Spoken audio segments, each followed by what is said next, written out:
샬롬, 주님 안에서 평안하시죠? 오늘도 주님의 놀라우신 은혜가 말씀을 사모하는 여러분의 심령과 가정들 위해 넘치시기를 축원합니다. 아들들이 요셉에게 어떤 감정을 품고 있는지, 어떤 계획과 음모를 꾸미고 있는지 전혀 알지 못했던 아버지 야곱은 그 아들 요셉을 그 형들에게로 보냅니다. 그 어리석은 아버지의 영을 따라서 순진했던 요셉은 마치 사자굴로 걸어 들어가는 양처럼 그렇게 순진하게 명령을 따라갑니다. 가만히 생각해 보면 야곱도 어리석었고 요셉도 참 순진했던 것 같습니다. 그런데 비해서 요셉의 형들은 참 교활하고 악랄했습니다. 아무리 화가 난다 할지라도 질투심이 있다고 어떻게 동생을 죽일 음모를 꾸밀 수 있었겠느냐 하는 것이지요. 오늘의 말씀 창세기 37장 12절부터 24절까지 함께 읽어봅니다. 창세기 37장 12절에서 24절 말씀입니다. 그의 형들이 세겜에 가서 아버지의 양떼를 칠 때에 이스라엘이 요셉에게 이르되 내 형들이 세겜에서 양을 치지 아니하느냐 너를 그들에게로 보내리라. 요셉이 아버지에게 대답하되 내가 그리하겠나이다. 이스라엘이 그에게 이르되 가서 내 형들과 양떼가 다 잘 있는지를 보고 돌아와 내게 말하라 하고 그를 헤브론 골짜기에서 보내니 그가 세겜으로 가니라. 어떤 사람이 그를 만난즉 그가 들에서 방황하는지라. 그 사람이 그에게 물어 이르되 내가 무엇을 찾느냐. 그가 이르되 내가 내 형들을 찾으오니 청하건대 그들이 양치는 곳을 내게 가르쳐 주소서. 그 사람이 이르되 그들이 여기서 떠났느니라. 내가 그들의 말을 들으니 도단으로 가자 하더라 하니라. 요셉이 그의 형들의 뒤를 따라가서 도단에서 그들을 만나니라. 요셉이 그들에게 가까이 오기 전에 그들이 요셉을 멀리서 보고 죽이기를 꾀하여 서로 이르되 꿈꾸는 자가 오는도다. 자, 그를 죽여 한 구덩이에 던지고 우리가 말하기를 악한 짐승이 그를 잡아먹었다 하자. 그의 꿈이 어떻게 되는지를 우리가 볼 것이니라 하는지라.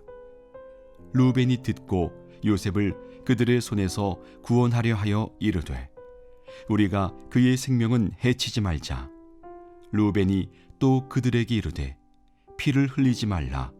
그를 광야 그 구덩이에 던지고 손을 그에게 대지 말라 하니 이는 그가 요셉을 그들의 손에서 구출하여 그의 아버지에게로 돌려보내려 함이었더라. 요셉이 형들에게 이르매 그의 형들이 요셉의 옷 곧 그가 입은 채색 옷을 벗기고 그를 잡아 구덩이에 던지니 그 구덩이는 빈 것이라. 그 속에 물이 없었더라. 오늘 12절 13절 읽어봅니다. 그의 형들이 세겜에 가서 아버지의 양떼를 칠 때에 이스라엘이 요셉에게 이르되 내 형들이 세겜에서 양을 치지 아니하느냐 너를 그들에게로 보내리라. 요셉이 아버지에게 대답하되 내가 그리하겠나이다.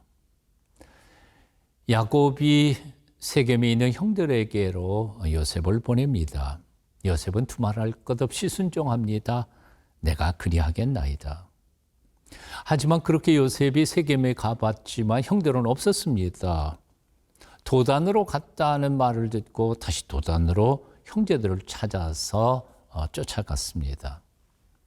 보통은 세겜에서 형들을 못 만났다면 그냥 돌아와서 아버지에게 못 만났습니다. 없습니다. 그렇게 고백했을 텐데도 요셉은 성실하게 포기하지 않고 형들을 쫓아 이제 도단까지 간 거죠. 그렇게 자기들에게로 다가오는 요셉을 바라보면서 형들은 악한 꾀를 모의하고 있습니다. 18절 19절입니다. 요셉이 그들에게 가까이 오기 전에 그들이 요셉을 멀리서 보고 죽이기를 꾀하여 서로 이르되 꿈꾸는 자가 오는도다. 18절을 기록합니다. 멀리서 보고 죽이기를 꾀하여. 그리고 19절은 말합니다. 서로 이르되 꿈꾸는 자가 오는도다. 사실 형들도 맨 처음부터 이렇게 악했던 것은 아니었으리라고 생각합니다. 처음에는 그저 철없이 고자질라 하는 동생이 미웠을 뿐입니다. 그런데 그것을 아버지가 편애하면서 끝까지 싸고 도니까 분이 조금 더 높아진 거죠. 나중에는 요셉이 꿈자랑하면서 자기들뿐만 아니라 아버지 엄마까지 끌고 들어가서 자랑질하는 것이 도저히 두고 볼 수가 없을 만큼 마음속에 비틀어졌던 것이죠. 그래서 결국은 마음을 합해서 미움으로 그를 죽이기로 마음을 작정한 것입니다. 그러면서 그들은 회심의 미소를 지으면서 이렇게 서로 말합니다. 서로 이르되 꿈꾸는 자가 오는도다. 바늘 도둑이 소도둑이 된다는 말이 있습니다. 맨 처음부터 소를 도둑질을 할 만큼 그렇게 심장이 강한 사람은 세상에 아무도 없습니다. 내 바늘 그렇게 사소한 것을 도둑질하다가 보면 나중에는 남의 인생과 재산과 명예까지도 도둑질할 수 있는 큰 도둑이 되어버리고 마는 거죠. 처음부터 남의 생명을 죽일 수 있는 살인자가 되는 사람은 세상에 아무도 없습니다. 다만 사소한 일, 시기 질투심이 증폭되고 커져서 미워져 버리면 심지어는 남까지도 죽일 수 있게 되는 것이죠. 그래서 잠언 4장 23절은 이렇게 말합니다. 모든 지킬 만한 것 중에서 내 마음을 지키라. 생명의 근원이 이에서 남이니라. 우리 주님께서 말씀하셨습니다. 음욕을 품고 여자를 보는 자마다 이미 간음하였느니라. 마음이 중요한 겁니다. 마음속에 일어나는 본능, 욕심, 탐욕, 시기, 질투심 이것을 제어해야 합니다. 참으로 영적으로 성숙하기를 원하는 사람, 주님을 닮기를 원하는 그리스도인들은 그래서 날마다 자신의 마음속을 들여다보며 성령께 그 마음을 드리며 기도해야 할 것입니다.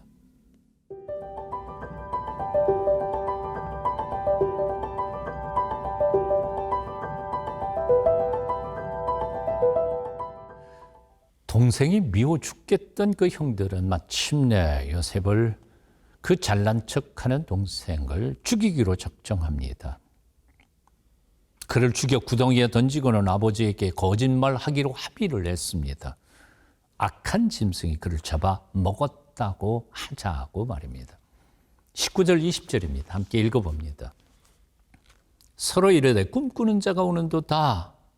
자, 그를 죽여 한 구덩이에 던지고 우리가 말하기를 악한 짐승이 그를 잡아 먹었다 하자. 그의 꿈이 어떻게 되는지를 우리가 볼 것이니라 하는지라. 마음속에 일어난 질투심은 동생 요셉을 죽이는 것으로 끝나지 않았습니다. 오히려 그것을 합리화하면서 늙으신 아버지까지 속일 수 있도록 간교한 속임수로 넘어가고 있었습니다. 그래서 그들은 회심의 미소를 지으면서 서로 미움에 불타서 이렇게 조롱합니다. 꿈꾸는 자가 죽으면 그 꿈이 어떻게 이루어질까 하는 투입니다. 이루어질 리가 없다고 장담하면서 그들은 20절 하반절에서 이렇게 말하죠. 그의 꿈이 어떻게 되는지를 우리가 볼 것이니라. 우리가 볼 것이니라.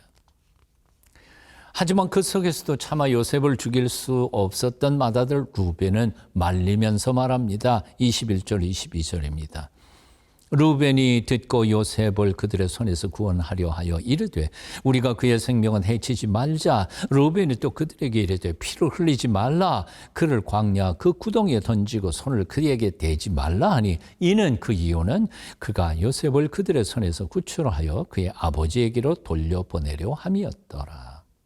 자, 그렇게 해서 사실 요셉은 당장 죽을 것을 모면하기는 하지만 기약 없이 물 없는 빈 구덩이에 갇히게 됩니다. 철없이 행동하던 요셉의 고자질 그리고 자랑질, 나이가 들었으면서도 분별력이 없이 한 아들만 편애했던 야곱의 비극이었습니다. 질투심에 불타는 형들의 불같이 타오르는 증오의 열매였습니다. 자, 하지만 이런 인간들의 실수는 그것으로 끝나지는 않았습니다. 그런 인간들의 죄가 하나님의 거룩하신 경륜까지 가로막지는 않았습니다. 꿈꾸는 자가 죽으면 그 꿈이 어떻게 될까 조롱했지만 사실은 하나님께서는 요셉에게 주신 꿈을 당신의 방법대로 그대로 이루어져 갔음을 우리는 창세기에서 읽어봅니다. 바울은 그의 편지 속에서 이렇게 말합니다. 우리가 알거니와 하나님을 사랑하는 자 곧 그 뜻대로 부르심을 입은 자들에게는 모든 것이 합력하여 선을 이루느니라. 쉽게 풀면 이렇습니다. 하나님을 사랑하는 사람들을 위하여 곧 하나님의 뜻 안에서 부르심을 받은 사람들을 위하여 하나님께서는 지금도 모든 것을 합해서 가장 좋은 것을 만들어가고 계십니다. 우리의 실수, 우리의 죄까지도 합해서 구원의 놀라운 아름다운 계획을 이루어 가시는 살아계신 하나님. 오늘도 그 하나님이 우리 하나님, 나의 하나님이신 것을 고백하며 오늘도 어려움 중에서도 그분 안에서 새 힘과 용기 회복하면서 살게 되시기를 축원합니다.